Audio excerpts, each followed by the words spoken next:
good looking. Hey. I'm bold. I want to do things. I have a new idea. Let's do some lunges. Get down on those butts. Get it hard. Get it squeezy. Well, hot dog, that triggers my negativity, 'cause I've got bad knees. So you can do it. I will just be dejected and not good enough. There's no such thing as bad knees. Mine are. And I will stay defensive and whiny. New idea. There's no such thing as bad knees. I have decided that I have bad knees, and I am closed on the subject. I'm gonna argue and upset you. I am upset. My knees hurt when I try to exercise. You're having a mid-knee crisis. You need some counseling. I need love, kindness, and support. Do you think I want bad knees? Okay. I'm gonna shift to loving you and start with a hug. If you are willing, I can show you how to take it out of your knees. It's not supposed to be in your knees. I am comforted by your love. I'm not enthusiastic 'cause I'm scared, but I am willing. Okay. So there's no such thing as bad knees, right? And you're thinking, okay, so why do they hurt? Well, I'll tell you, but you gotta listen and you gotta trust me. Okay, I'm going to stay quiet. You're very charismatic and I am listening reluctantly.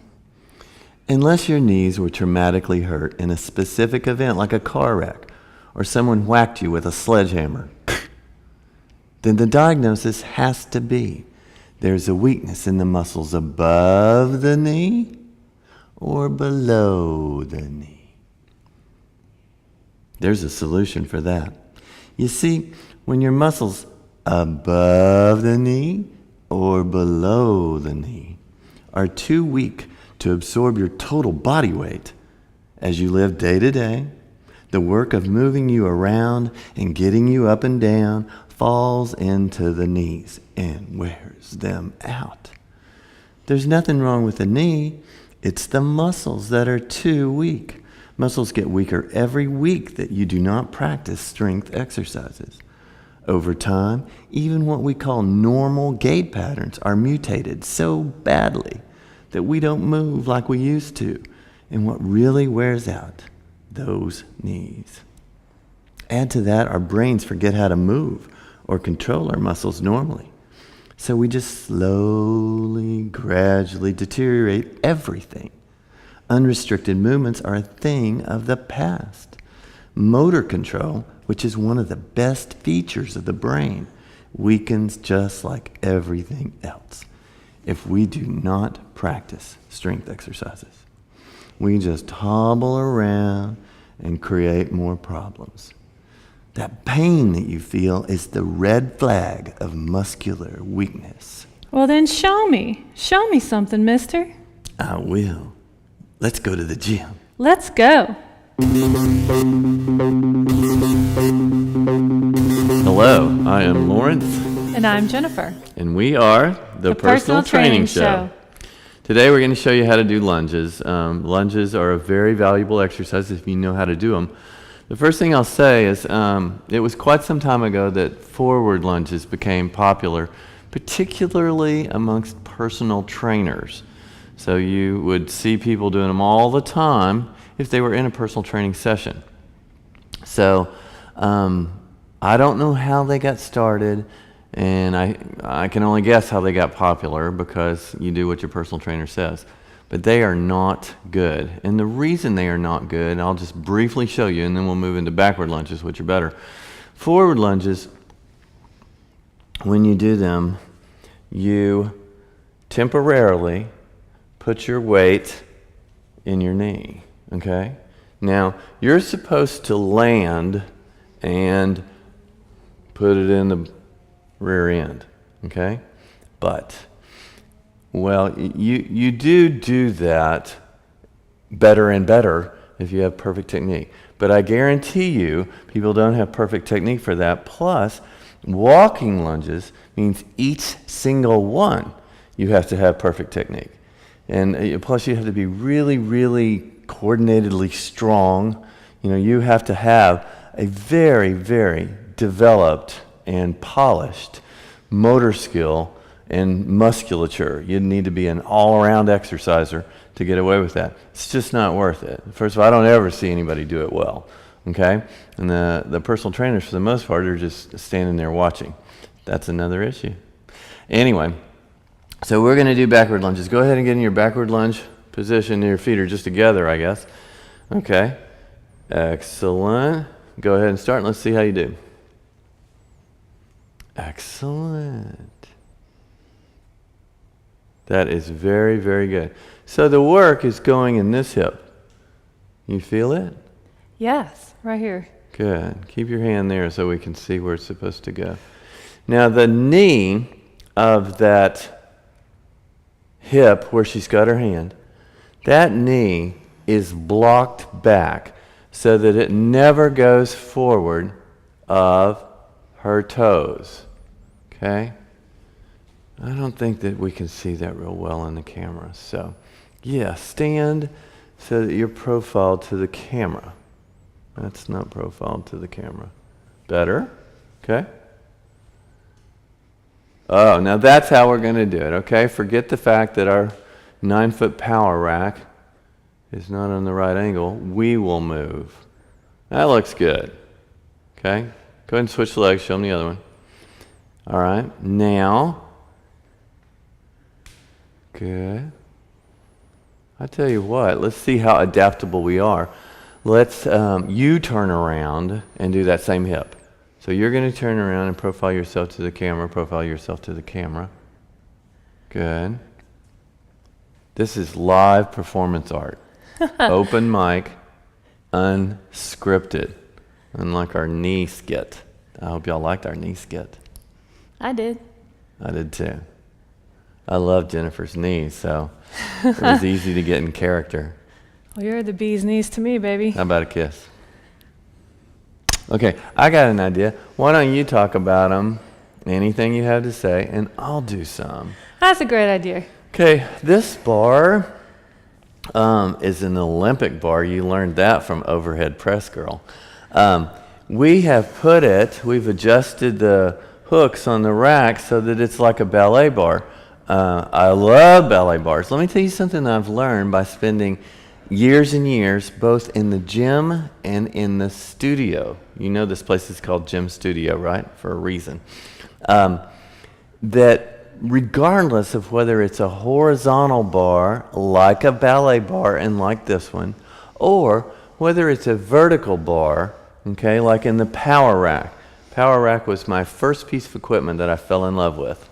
It was the highlight of my 1976 year. But it doesn't matter whether it's horizontal or it's vertical. You can hold on to it, okay? And that stabilizes you while you're doing some kind of precarious movement. All righty? So both are good, horizontal and vertical. Let's see. Now, if I'm profiled to the camera, right. That one would go back. This is my working hip, okay?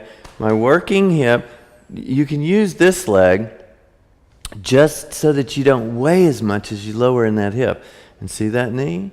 That knee is I'm going to let it go forward enough that the kneecap is right over those toes or toenails, okay?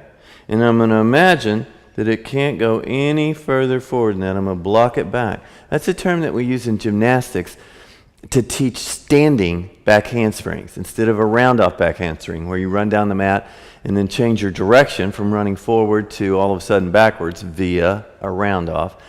And then you throw for a back handspring in the round-off, I guess, and then throw your arms. But a standing back handspring, you can't jump backwards far enough to do a standing back handspring if you let your knees go forward to your knees. If you let your knees go forward to your toes. So that's called blocking your knees back. So I'm going to block my knees back and sit. Very good. Stand with that hip. Thank you. You can see that your knees in this imaginary plane is not going in front of the toes, just like you said. You're holding it very well. Okay? It takes a while for this hip to absorb the work. Sit, sit, feel, feel, feel, stand, stand, stand. Okay, I'll show you my other side. I want to show off how adaptable I am. Did you know that humans are the most adaptable species? That's why we're the highest on the food chain. You're profiling the camera very well. Thank you. It's not easy, you know.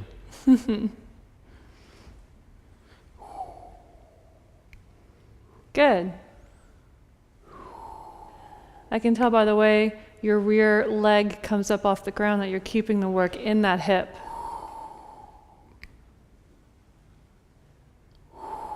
Okay? Now, I want to show you where we normally do them. We have tons of clients that do them this way, so we lead and guide them with love and patience until they feel that it's not in their knees. When they first begin, we tell them to just put this foot back here, okay? And just curtsy. Just, you distribute your body weight in every muscle you have. That way nothing works too hard. And you learn to keep your hips right between your 2 feet. Your front foot, your back foot, and you just lower, lower, lower. Lower, lower, lower. In the beginning, only your knees will feel it. So keep after it until the musculature around the hip, okay? Just as an illustrator, let's say I have a highlighter, and I'm just marking this big circle. It's like a 12-inch diameter around where I picture the hip joint to be. That's where you want to feel it. That is also called the gluteal region, okay? So if you want a good-looking butt and good-looking legs, you can't really get good-looking legs without starting with a good-looking butt, so you might as well start with a good-looking butt. So I'm on the ball of that back foot, flat foot here, and then I look and I see that my hips are halfway between both feet. Okay? Right now I'm towards the front foot, right now I'm towards the back foot. I take a moment and center myself, and then you want to relax both knees, back knee, front knee, as you lower. Lower, okay? Now I can pull myself up to help me try to do it with that hip. I can also push off the ball of that back foot while I'm trying to take it out of the knees. The strain is what you're taking out of the knees. Your weight is what you're taking out of the knees. So I can just pull myself up. Lower, lower, lower, lower, pull myself up. And with very relatively slow and consistent practice, you're only going to do approximately 10 reps, and then you take a break. Okay, it's somebody else's turn. You can get that. If you don't get this, you're not going to be able to do any other hip exercise. Okay? The very, very best strength exercise as well. So you might as well practice with one hip at a time till you get that. And then there's a million wonderful lunges where I'm stretching everything that needs to be stretched and using everything that needs to be used so that it doesn't deteriorate, so that I don't wear out. Okay? Let's watch Jennifer do some more. Excellent. I've got a few tips for beginners. This ballet bar can be emulated at home by using a kitchen counter, which is approximately the same height. So you just stand in front of it, place those hands comfortably, and just like Lauren said, to start, you don't have to take the giant leap back. You just take, one step back that's comfortable. And just like we teach on squats, it's a sitting exercise. So you fold at the hip and practice coming down where you can feel that you're sitting and standing in the hip that you have in front. So just go down a little bit and come back up as you develop your confidence. Then as you get a little bit more confident, you can go a little bit lower. You can put that foot a little farther back and go as far down as you like, and make sure to do both sides. In our single legs video, you hear me talking about the importance of strengthening each hip individually. We don't want to develop a weakness on one side. We don't want one hip to be weaker than the other. So it's important to do exercises like backward lunges to put each hip responsible for its own workload and help you develop evenly. What do you think? I think I love your knees. I love yours. Okie dokie, that's it for this show. You have to be brave, and you have to have courage, and you have to have patience. Okay? Those things aren't real easy to do because when you don't want to, when you don't want to exercise, when you don't want to do strength type stuff, it's really your body that doesn't want to do it. It's so weak that it's talking through you. It comes right out through your brain and your mouth. It's just a reluctance. It's a fear. So you do have to be courageous and get started and try. And, find somebody that looks like they know what they're doing and ask them. That's where to start. Patience, patience, patience. It's the opposite of ADD. So patience, patience, patience. See you soon. Bye.